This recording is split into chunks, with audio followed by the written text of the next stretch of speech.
Picture this. You're standing on the edge of a Siberian cliff 20,000 years ago, watching a scene that seems impossible. Below you, a group of nearly naked humans, armed with nothing more than stones, sticks, and their wits, are systematically bringing down a creature that weighs as much as 4 modern cars. The woolly mammoth, standing 11 feet tall with tusks that could impale a man, is being defeated not by superior firepower but by something far more dangerous: human intelligence. This isn't the Hollywood version of prehistoric hunting you've seen in movies, where muscled cavemen thrust spears at charging beasts. This is something far more sophisticated, more terrifying in its calculated precision. What you're witnessing is perhaps humanity's first masterclass in psychological warfare, and it rewrote the rules of survival on Earth. The Great Deception: When Brain Beat Brawn. The archaeological evidence scattered across frozen tundras from Siberia to Alaska tells a story that challenges everything we thought we knew about our ancestors. At sites like Kostenki in Russia and Dolny Vestanish in the Czech Republic, researchers have uncovered mammoth kill sites with a puzzling absence. Where are the weapons capable of bringing down such massive creatures? Dr. Marina Kozlova's groundbreaking 2019 excavation at the Yana River site revealed the truth hidden in the permafrost. "We found mammoth bones arranged in precise patterns," she explains, "but the projectile points we discovered were far too small and few to account for these kills. Something else was happening here. That something else was a hunting strategy so ingenious it bordered on diabolical. Our ancestors had discovered that the mammoth's greatest strength, its massive size, was also its fatal weakness. They didn't need to overpower these giants, they just needed to outsmart them. The key lay in understanding mammoth psychology and behavior. These weren't just big elephants. They were highly social, intelligent creatures with complex family structures and deep emotional bonds. Early humans observed that mammoths, despite their fearsome appearance, were actually gentle giants most of the time, protective mothers, caring family members, and creatures that mourned their dead. But humans also noticed something crucial. Mammoths were creatures of habit, following the same migration routes generation after generation, visiting the same water sources, using the same paths through difficult terrain. More importantly, they discovered that mammoths, like their modern elephant cousins, had an Achilles heel. They were surprisingly easy to panic. The anatomy of terror: how humans became master manipulators. The hunting technique that emerged was less about physical prowess and more about psychological manipulation on a scale that would make modern military strategists envious. It began with careful observation, sometimes lasting months, as human hunting parties would shadow mammoth herds, learning their patterns, identifying the weakest members, and mapping the terrain. The actual hunt was a masterpiece of coordination that required the entire community. It started with fire, not to burn the mammoths, but to create chaos. Strategic fires would be lit upwind of the herd, creating walls of smoke and flame that would funnel the panicked animals toward predetermined locations. But fire was just the opening move. The real genius lay in what happened next: acoustic warfare. Human hunters discovered that mammoths communicated through infrasound, low-frequency sounds below human hearing. By studying these patterns, hunters learned to mimic distress calls and warnings, creating phantom dangers that would send herds into controlled panic. Teams of hunters positioned at strategic points would create a symphony of terror. Some would bang rocks together in rhythms that mimic the sound of breaking ice, a mammoth's greatest fear during river crossings. Others would imitate the calls of saber-toothed cats or cave bears, predators that posed genuine threats to mammoth calves. Still others would create avalanche-like sounds by rolling boulders down slopes. The psychological pressure was relentless and calculated. Mammoths, already stressed by the smoke and false audio cues, would begin to make mistakes. Mothers would become separated from calves, creating even more chaos as the herd's protective instincts kicked into overdrive. The killing ground, where giants fell to cleverness. The master stroke came in the choice of location. Human hunters didn't just chase mammoths randomly. They herded them towards specific geographical features that would do the killing for them.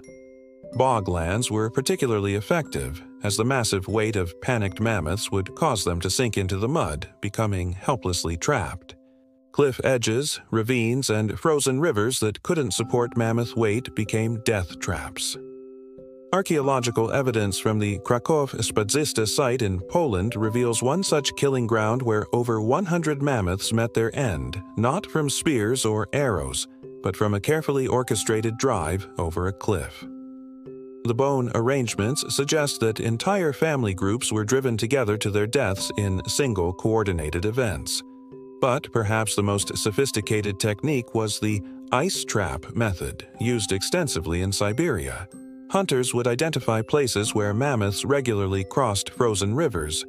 They would then systematically weaken the ice by creating small holes and channels, leaving it just strong enough to appear safe, but weak enough to collapse under the weight of a fleeing mammoth.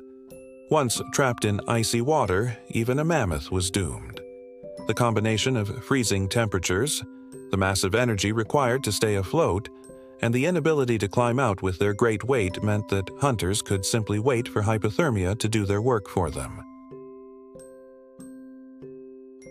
But here's where the story takes an even more remarkable turn. The evidence suggests that some human groups didn't just hunt mammoths, they domesticated their minds. The mind hunters. Control without captivity. Recent discoveries at the Sungir site in Russia have revealed something extraordinary.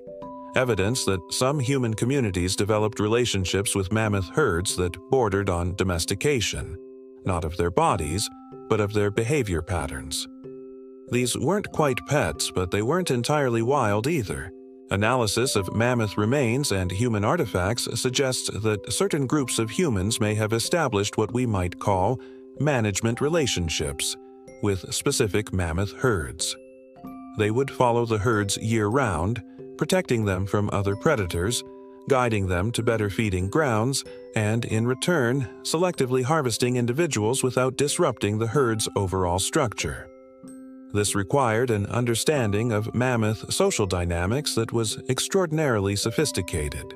Hunters learned which individuals could be taken without causing the herd to abandon their territory, which matriarchs held groups together, and how to time their harvests to coincide with natural deaths or the ejection of troublesome males from the group.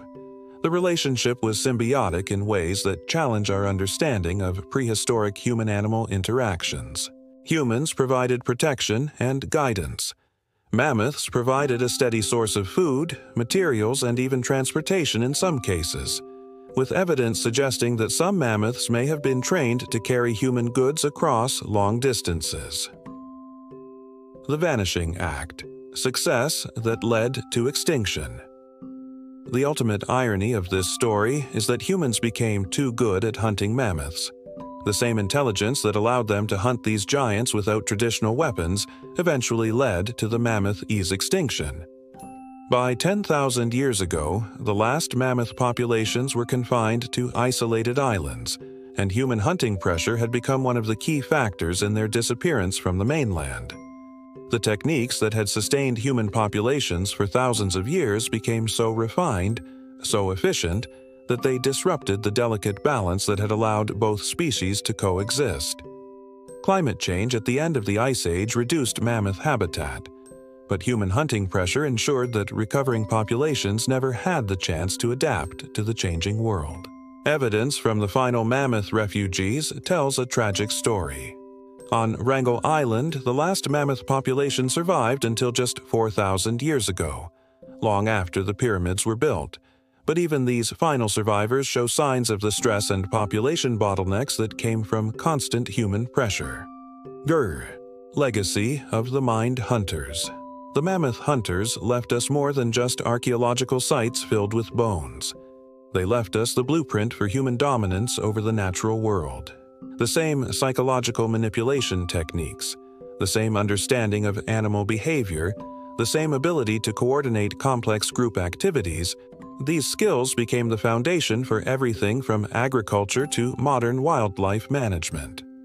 Today, as we struggle with conservation challenges and try to understand our relationship with the natural world, the mammoth hunters offer both inspiration and warning.